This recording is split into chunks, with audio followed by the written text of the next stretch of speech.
एक बार भगवान गौतम बुद्ध अपने शिष्यों के साथ किसी पर्वतीय स्थल पर ठहरे थे। शाम के समय वह अपने एक शिष्य के साथ भ्रमण के लिए निकले। दोनों प्रकृति के मोहक दृश्य का आनंद ले रहे थे।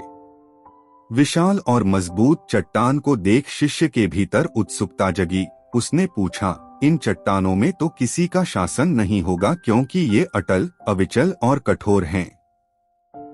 शिष्य की बात सुनकर बुद्ध बोले कि नहीं, इन शक्तिशाली चट्टानों पर भी किसी का शासन है।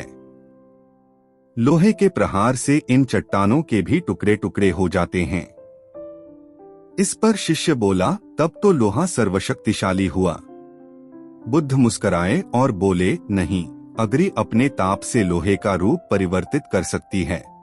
उन्हें धैर्यपूर्वक सुन रहा शिष्य बोला, इसका मतलब अग्नि सबसे शक्तिवान है। बुद्ध ने फिर उसी भाव से उत्तर दिया, नहीं, जल अग्नि की उष्णता को शीतलता में परिवर्तित कर देता है तथा अग्नि को शांत कर देता है। शिष्य कुछ सोचने लग गया।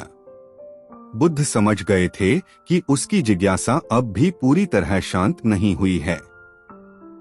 शिष्य ने फिर सवाल किया, आखिर जल पर किसका शासन है? भगवान बुद्ध ने उत्तर दिया, वायु का। वायु का वेग जल की दिशा को बदल देता है।